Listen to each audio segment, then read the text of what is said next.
If you are thinking about moving to Raleigh-Durham, North Carolina, we're going to be talking about pros and cons to the area, so stick around.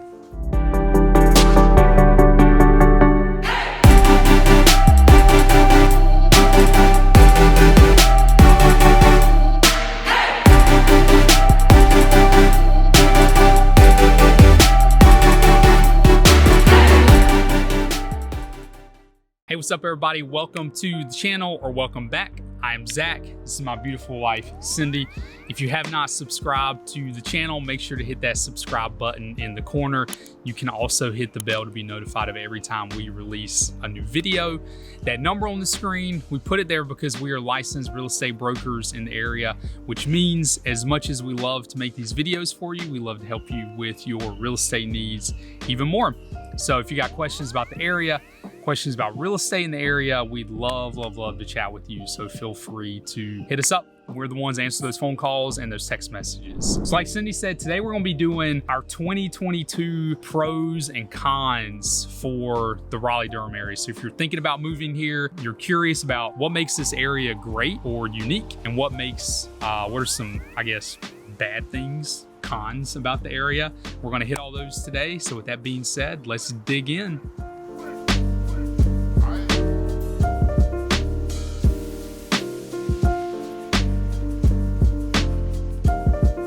So one of the biggest pros to living in Raleigh and Durham, or maybe relocating to Raleigh and Durham, is the job market out here. So really expansive economy. There's so much here.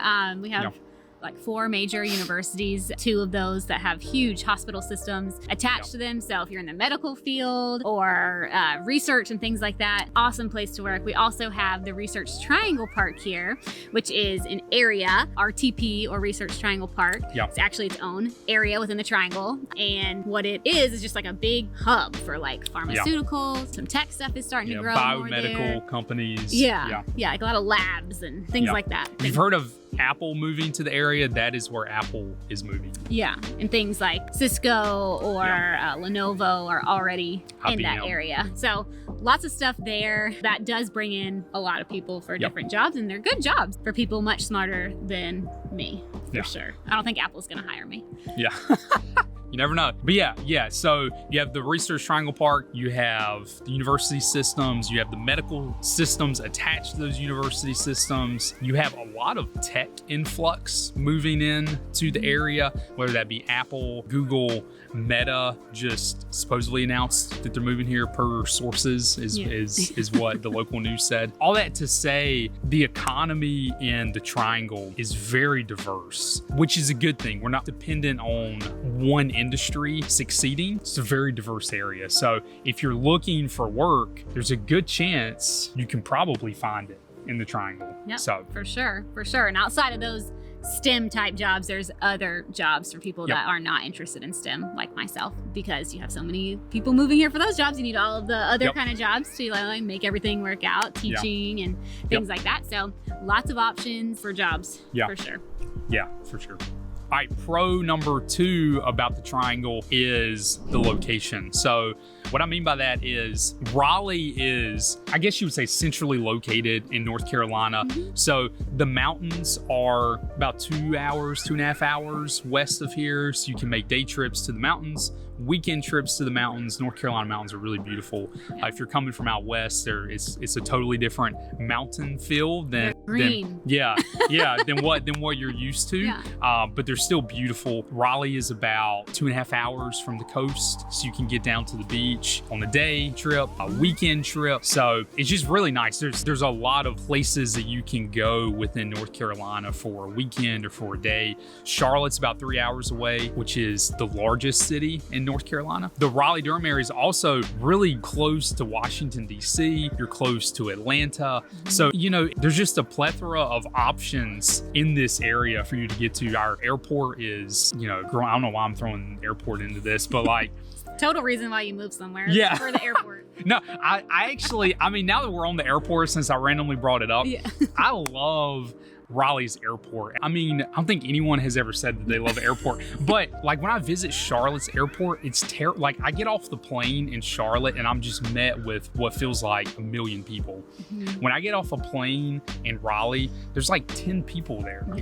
It's really nice. Few more than 10 probably. But it's really nice. So it is definitely feels less crowded. Or at least better designed so that it doesn't feel as crowded. Pro 2.5, Raleigh-Durham's airport is really nice. Especially got a good bakery on the second level, especially if you're flying. It actually does. La Farm. La Farm that's is the there. spot. When you are departing, you got to check out La Farm for those early morning flights. Southwest has their own wing, which essentially means if you fly Southwest, then you really have no not their own wing. They have like their own building.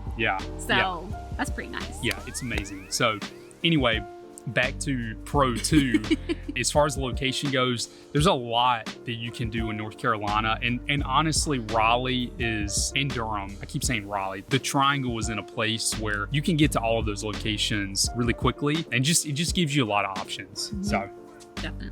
All right, pro number 3 is the Triangle. It's called the Triangle for a reason. There's 3 main cities. You have Durham, you have Raleigh, and you have Chapel Hill, which creates like a triangle effect. But each of those cities has its own flair, its own culture. I think that makes the Triangle really unique because you can go to each one of those areas and take advantage of what it offers and some of the pros and the cons of each area without having to necessarily, you don't drive very far to get there. So we live in Durham. I love Durham. Raleigh, Cary, Orange County, where Chapel Hill is, they have better parks. So we ended up taking our kids to those areas for the parks, but we don't live in those areas. But it's easy to take advantage of what other areas in the Triangle have to offer without you having to live there. And so it's a really unique thing, I think, about the Triangle. Yeah, definitely. All of the cities have their unique flair. There's so many different little suburbs, and we have videos on like all of them. So if you're interested in one in particular, go to the main part of our page because you'll find info on all of those little suburbs and kind of what makes them unique, which is awesome.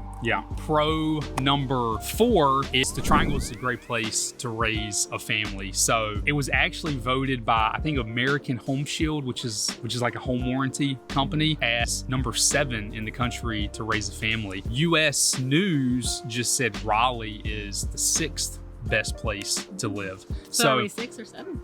Depends on who you ask. I think 1.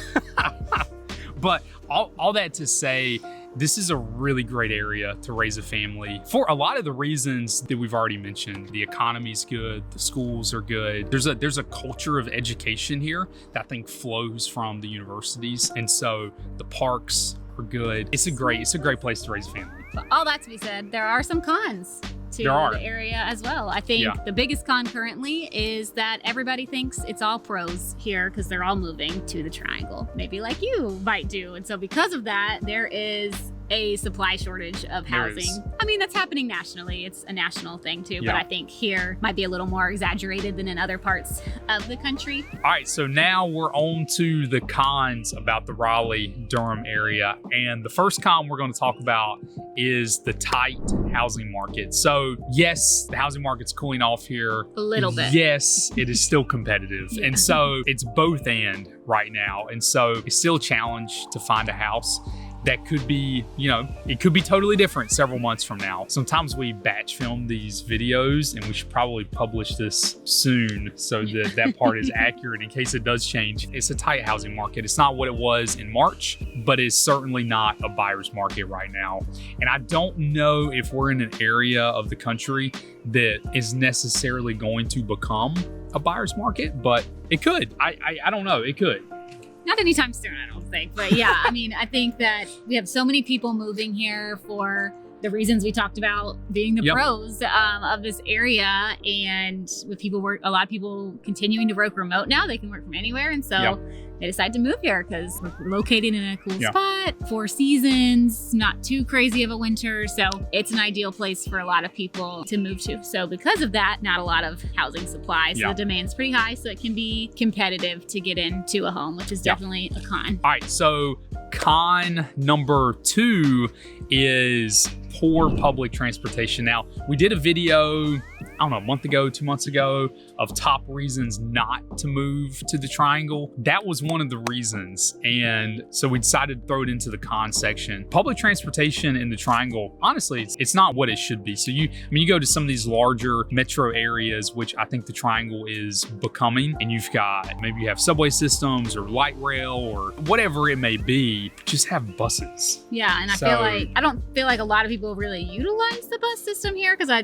don't think there's a ton of convenient like stops, and our area is really spread out. So you have to live pretty close into the urban areas to have like be able to walk from like your apartment or something to the bus. But if you're looking at like the single family neighborhood options, not a lot of bus stops and stuff in the further out from the main parts of the city that you get. So because it's a very suburban type area, I think that makes it kind of hard to really utilize the bus system unless you're living right downtown or something like that. I think in general, compared to what some other cities offer, our public transportation in the Triangle is really poor, honestly. If that's a big deal for you, if you want to move somewhere where public transportation is a lot more substantial, then this is not a good area. And on a side note to public transportation, you might think, that's fine, I'll just walk. This is not a walkable area. It's true. It's good.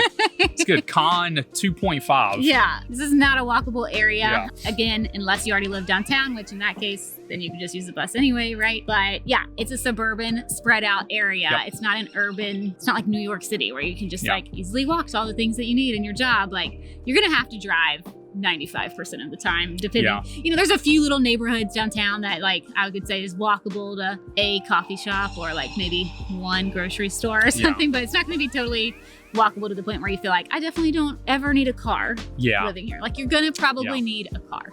You can find that, but it's tough and it's expensive. So con number 3 is, and this kind of goes with the flow of the area growing, is what's called capped schools. Yeah, so our area is a little complicated when it comes to school. There's a lot of school choice, which I think is great because you have, your districted public schools, you have private schools. We have really expensive charter school system too, which is a free public school, but it's not tied down to a district. But the districted schools in Wake County, because so many people are moving here, Wake County kind of encompasses Raleigh, Cary, Holly Springs, Apex, Fuquay, Garner. So that area, because so many people are moving here, the schools can't really keep up with how many people are in them. So they can only fit so many people in one building. So the school that might have been initially districted or the closest to your house might be capped or full. So you could be assigned to like an overflow school. And those, they do a pretty good job, I think, of knowing, okay, it's not like you're going to be reassigned in the middle of the year or something like that, but it might not be the school you were initially hoping for or something like that. You might have to go a little bit further. It's not like they're going to make you go an hour away or anything, but that is kind of confusing, and I think it's a big deterrent for a lot of people to move here because it's just feels a little complicated. So we do have a video on schooling in the Triangle that hopefully can explain some of that a little bit better, and we've also partnered with a school consulting company that can help you even more than us because it's just exclusively what they do. They can walk you through cap schools or should I do this school versus that one or this magnet or this lottery system, so they can really help a lot with that. So if you want to get connected with them, please send us a message and we'll be sure to connect you guys. Yeah, absolutely. Well, those are the pros and the cons. Honestly, I mean, we only did 4 pros. There's a lot more pros to this area than cons. So it's obviously the best place ever. Well, I mean, you grew up here, so you kind of, it truly is. Like, the weather's great. There's a great culture about it. The food's good. It's green. I mean, it's such a great area. And so, yeah, there's far more pros to this area than there are cons. But anyway, with all that being said, thanks so much for tuning in to today's video. Like we said earlier, if you have not subscribed to the channel, make sure to hit that subscribe button in the corner. You can also hit the bell to be notified of any time we release a new video. That number on the screen, like we mentioned earlier, that is our number. We answer those phone calls, we answer those text messages. So if you have any questions about real estate or about the area, we'd love to chat with you. So feel free to. You can also find us on social media. Yep, absolutely. If you are an Instagram user, you can search The Honeycut Realtors and you'll find us there on Instagram. Just for fun, follow along. You can see some of we always post like cool houses that we tour, or, maybe fun videos of our kiddos or something like that. So you might enjoy that, or you might be like, I'm sick of these people, so I'm not going to follow you. But you can also message us on there, or you can go to our website, honeycutrealtors.com, and reach out to us on there as well. So we hope to hear from you soon. yeah, thanks for tuning in, and we will see y'all next time.